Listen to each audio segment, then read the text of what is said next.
And I now give the floor to His Excellency Yong, Minister for Foreign Affairs of the Democratic People's Republic of Korea.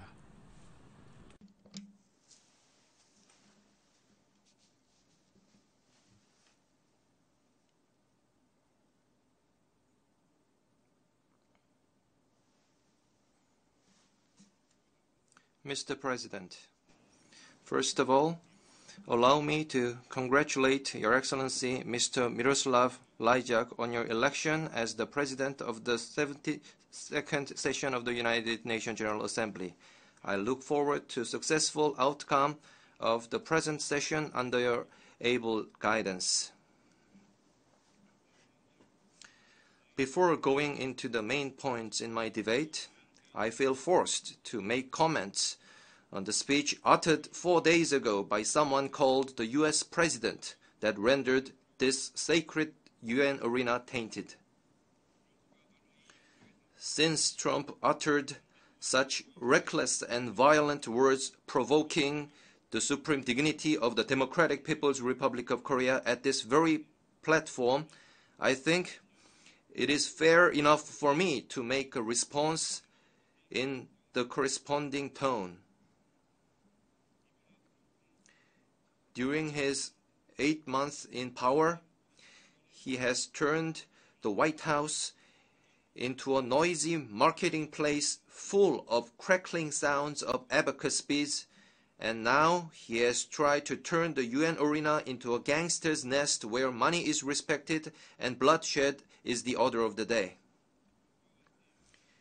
The absurd reality that a person like Trump, a mentally deranged person full of megalomania and complacence, the person who is chastised even by American people as Commander-in-Chief, Lion King, President Evil, is holding the seat of the U.S. President, and the dangerous reality that the gambler who grew old using threats, frauds, and all other schemes to acquire a patch of land holds the nuclear button. These are what constitute the gravest threat to the international peace and security today. Due to his lacking of basic common knowledge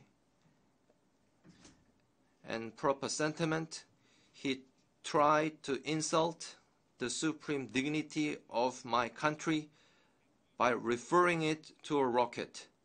By doing so, however, he committed an irreversible mistake of making our rocket's visit to the entire U.S. mainland inevitable all the more. None other than Trump himself is on a suicide mission. In case innocent lives of the U.S. are harmed because of this suicide attack, Trump will be held totally responsible. The respected supreme leader of the DPRK, Comrade Kim Jong-un, stated, "As a man representing the DPRK and on behalf of the dignity and honor of my state and people and on my own, I will make the man holding the prerogative of the supreme command in the U.S. pay dearly for his speech calling for totally destroying the DPRK." Trump might not have been aware what is uttered from his mouth, but we will make sure that he bears consequences far beyond his words, far beyond the scope of what he can handle, even if he is ready to do so. Mr. President, focusing on people, striving for peace and a decent life for all on a sustainable planet, this is the theme of the current session.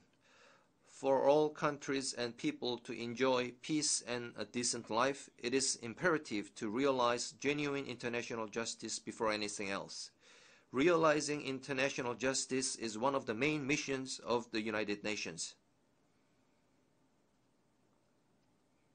Mr. President, Article 1 of the UN Charter stipulates to bring about by peaceful means and in conformity with the principles of justice and international law, adjustment or settlement of international disputes or situations which might lead to a breach of the peace.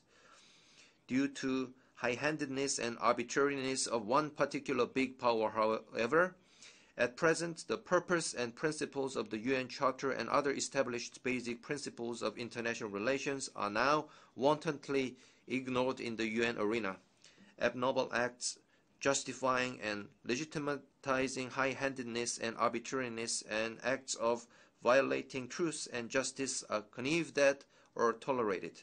The most rampant violation of international justice can be seen on the Korean Peninsula. Unprecedented acts of injustice, such as imposing harsh sanctions on a victim for the reason that the victim choose to stand up to the offender, are openly committed in the name of the UN.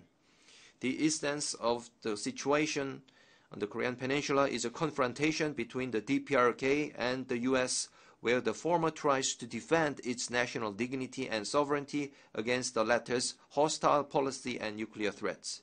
The United States is the country that first produced nuclear weapons and the only country that actually used it, massacring hundreds of thousands of innocent civilians.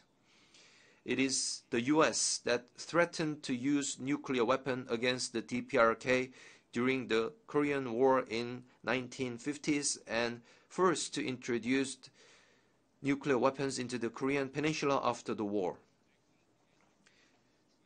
The US started large-scale joint military exercises against the DPRK during the Cold War period and further increased their scope and aggressive nature after the Cold War, staging the exercises several times a year by mobilizing more of nuclear strategic assets.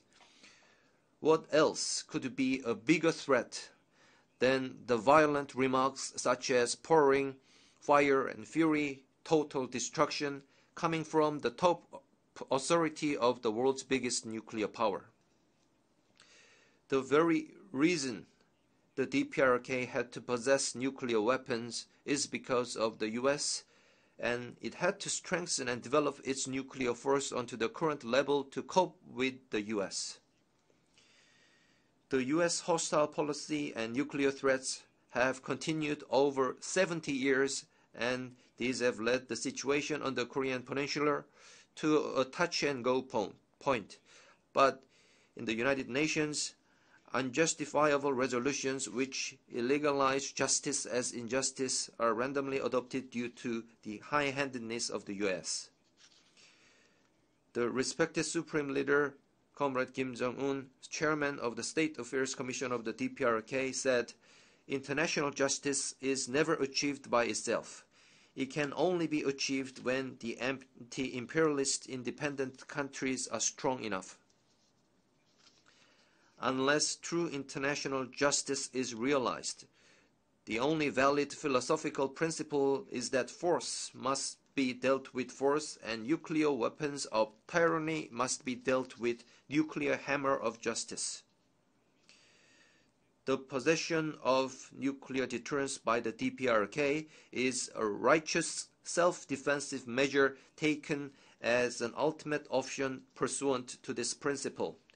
Recently, the DPRK has successfully conducted ICBM mountable H-bomb test as a part of the efforts to achieve the goal of completing the state nuclear force. With this, the DPRK has entered a phase of completing the state nuclear force in accordance with its line of simultaneous development of the economy and the nuclear force. Our national nuclear force is, to all intents and purposes, a war deterrent for putting an end to nuclear threat of the US and for preventing its military invasion. And our ultimate goal is to establish the balance of power with the US. Distinguished delegates of all countries attending this session are aware of the fact that the DPRK, unlike other nuclear weapon states, made public every time to the world the test process and its result in all stages of the development and advancement of its nuclear force. Since the war deterrent for safeguarding peace and security of the Korean Peninsula and the region is strengthened enough, the United States and its followers must now think twice before launching military provocation against the DPRK. Although they talk about fire and fury, total destruction and whatever, every time they have to add various conditions such as hopefully this will not be necessary, that is not our first option, and so on. Accordingly, we are convinced that peace and security of the Northeast Asia and the region as a whole have been as much consolidated. We do not need anyone's recognition of our status as a nuclear weapon state and our capability of nuclear strike. The ICBM, marked with sacred name of the DPRK, flew over the universe above the endless blue sky. The warhead of our rocket left its trace on the blue waves of the Pacific Ocean, and the tremendous explosion and vibration of the hydrogen bomb were recorded by this planet. Although our decision to possess nuclear weapons was an inevitable option forced by the United States, it resulted in our country achieving the status of nuclear weapon state and a rocket power, and this prestige has now become an immortal destiny of the DPRK. Mr. President, the failure of the United Nations in fulfilling its role in realizing genuine international justice is primarily related to the undemocratic old practices of the Security Council. It is none other than the Security Council which disregards the UN Charter from the very first article and only acts in pursuit of the will and interest of its permanent member states. It is not incidental that the issue on reform of the Security Council had already been decided in 1992 by Resolution 47/62 at the 47th session of the UNGA. Since then, the UNSC reform issue has been discussed at the UNGA every year during the past 25 years, but without any progress at all. This fact itself clearly shows how deeply the current prominent members are obsessed in their anachronistic vested interests. One permanent member alone can veto the general will of over 190 UN member states. Such an undemocratic UN organ is the Security Council. At this forum, I would like to once again remind all the distinguished delegates of the unjust and unfair nature of the resolutions adopted by the Security Council against the DPRK. First, the Security Council fabricated illegal and double-standard resolutions which only prohibit the satellite launch of the DPRK in violation of the international law prescribing peaceful use of outer space as a sovereign right of every state, and without taking any issue with all other satellite launching countries. Second,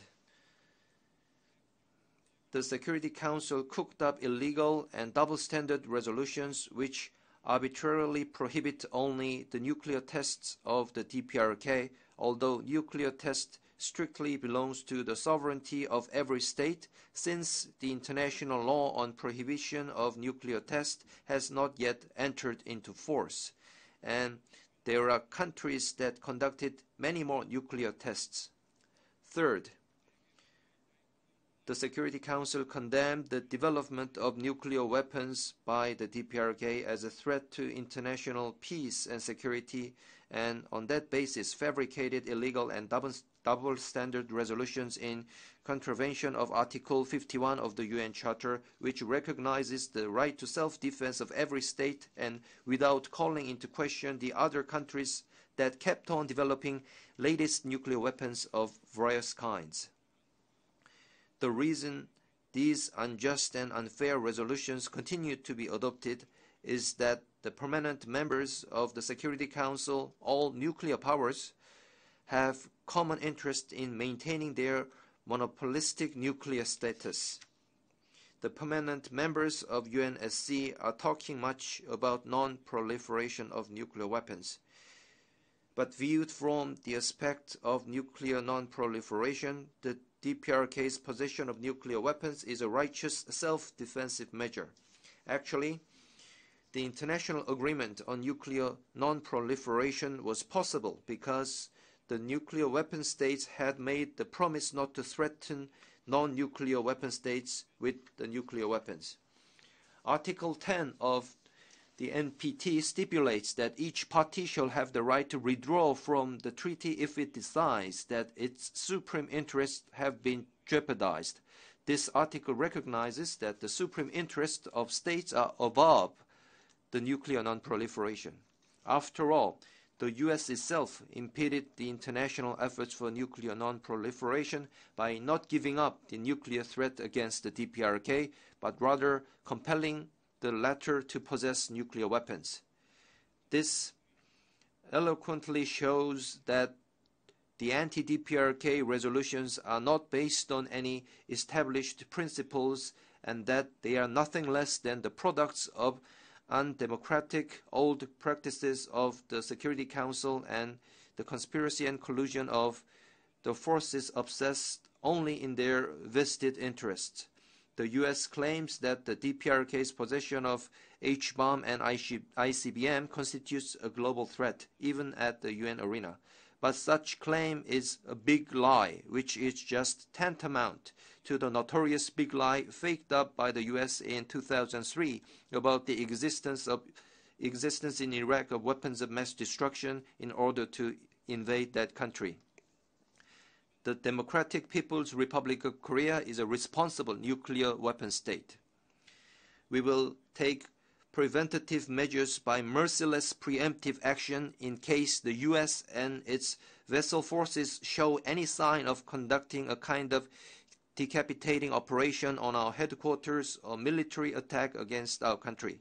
However, we do not have any intention at all to use or threaten to use nuclear weapons against the countries that do not join in the U.S. military actions against the DPRK. The U.S. is resorting to an intrigue of condemning the DPRK's nuclear possession as a global threat in order to find a pretext for coercing other UN member states into implementing the anti-DPRK sanctions resolutions. This is a sneaky and selfish attempt by the U.S. to avoid its responsibility for the nuclear issue of the Korean Peninsula and to pursue its own interests by using and sacrificing other countries that have nothing to do with the issue. The DPRK government made a request to the UN Secretariat that a forum of international law experts be organized to assess legal grounds and lawfulness of the UNSC resolutions, but we have not heard anything from the Secretariat for 9 months already. Same is true of the fact that the DPRK made repeated requests to the United Nations Security Council to discuss the serious threat to the international peace and security posed by the aggressive and provocative U.S.-South Korea large-scale joint military exercises, but these requests were never put on the UNSC agenda, rather turned down every time. The UN Charter stipulates that the members of the United Nations accept and carry out the decisions of the Security Council. If the resolutions on the DPRK adopted at the Security Council are truly lawful and fair, there will be no need that all U.S. ambassadors abroad and even the President and the State Secretary turn out to coerce other countries into implementing the resolutions. Furthermore, there will be no need for the U.S. to bring its stooges like South Korea and Japan into this. The UN member states should not yield in to pressure of an individual big power in dealing with the UNSC resolutions, but make an independent judgment on lawfulness, impartiality, and morality of the resolutions and contribute to promoting reform of the UNSC by further raising their voices against high-handedness and arbitrariness. Mr. President, the U.S. had put sanctions against our country from the very first day of its foundation, and the over 70-year-long history of the DPRK can be said, in a sense, a history of struggle persevering along the road of self-development under the harshest sanctions in the world.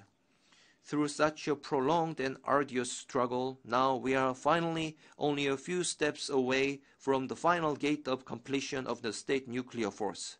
It is only a forlorn hope to consider any chance that the DPRK would be shaken an inch or change its stance due to the harshest sanctions by the hostile forces. The day will certainly come in the near future when we settle all damages inflicted to our peaceful economic development and improvement of the people's livelihood and all the sufferings imposed on our innocent women, children, and the elderly by the heinous and barbaric sanctions against our republic. The DPRK already organized a National Damage Investigation Committee to make comprehensive study of total damages inflicted on our republic by all kinds of sanctions. This committee will thoroughly investigate and compile all physical and moral damages imposed upon the DPRK by the U.S., its followers, and also by those countries that submitted to the U.S. coercion. When this racket of sanctions and pressure reaches a critical point, thus driving the Korean Peninsula into an uncontrollable situation, investigation results of this committee will have a huge effect in holding those accountable. Mr. President, my delegation takes this opportunity to extend strong support to and solidarity with the Cuban government and people who are fighting to defend national sovereignty and realize international justice against the high-handedness, arbitrariness, and unilateral embargo of the U.S. We also express strong support to and solidarity with the government and people of Venezuela who are fighting to defend the national sovereignty and the cause of socialism. The unjust and contemptible acts such as turning a blind eye to the heinous acts of Israel while condemning in every manner only the Syrian government fighting to protect its national sovereignty and security should not be tolerated any longer. The DPRK government will certainly defend peace and security of the country with its powerful nuclear deterrence and also contribute to safeguarding world peace and security. Thank you, Mr. President. I thank the Minister for Foreign Affairs of the Democratic People's Republic of Korea. I now give the floor to His Excellency Ibrahim Abdul Karim Al-Jafari, Minister for Foreign Affairs of Iraq.